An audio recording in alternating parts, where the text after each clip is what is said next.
we're going to be going over a variation of Osoto Gari that requires less closing the distance. Okay, we're actually going to play off of the distance that we already have here, the distance that already exists. Okay, so in this case, we're right versus right. Okay, I get a nice sleeve grip here, and my lapel hand, I'm trying to get my pinky or ring finger right on that collarbone. Okay, we have a nice solid grip here. Now for this Osoto Gari, right, I'm going to be attacking this lead leg with my lead leg. So it's right versus right. Okay.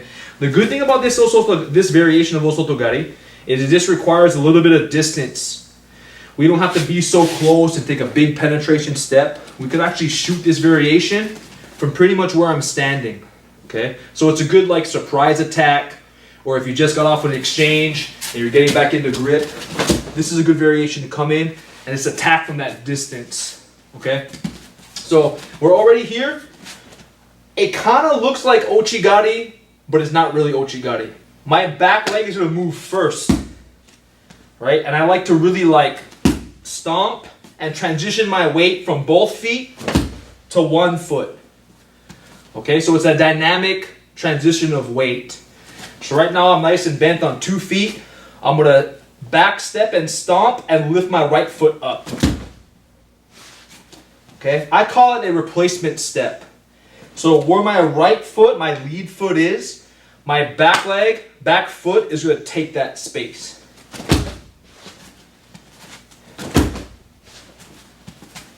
Okay, in this transition here, my hands, I'm going to look to kind of like turn my uke. So from this grip, maybe from here, I'm trying to get his elbow to stick to his hip. Okay. I'm punching his elbow into his hip. I'm turning my hip over as well. And my lapel hand, I'm trying to throw almost like a hook. I'm going to raise my elbow up, turn his spine, and turn his head over. So without a person, my hands are kind of coming in. I'm trying to turn his spine over, right, in the direction of the throw. So when I have my grips in my hands, I'm stuffing this elbow in. I'm also throwing that mini hook, and look what that does to my uke's spine here, right? It turns him over. It also puts a lot of weight onto the leg that I'm attacking, right, for Osoto Gari. So that's the off balancing for this technique. I back step, and I want to freeze his upper body.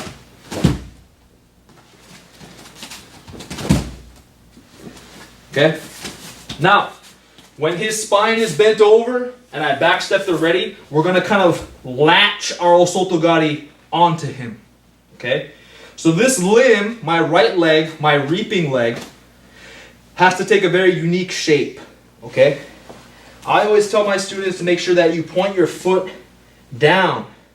Not just your toes, turn your whole foot down. And what that does is, if you can see, when I turn my foot down, it creates a spur right where my Achilles is. If I just turn my toes down, that spur is gone. Okay, so I tell my students, turn your foot down, and now look at that nice angle that is created here. I'm putting this exact notch on my Achilles right behind my uke's knee bend. Okay, that's the shape that we need to take. My knee is also nice and bent. As always, we're taking a nice reaping shape. Okay? So now we're here. I back step and freeze him.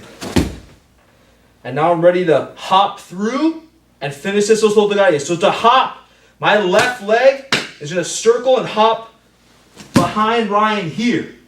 Right? Ken is a hopping Osoto Gari. So now that I hop behind him, I'm ready to finish the technique. Okay? Let's take a look at that position one more time.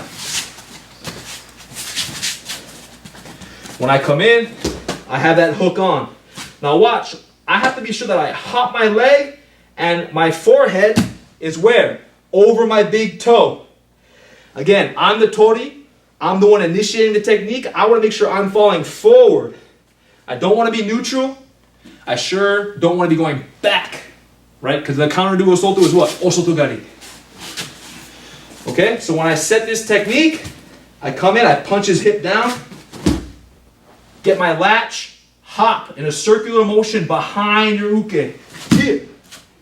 Now look, I'm going to come through, My forehead is connected to my big toe, and I finish the Osoto Gari.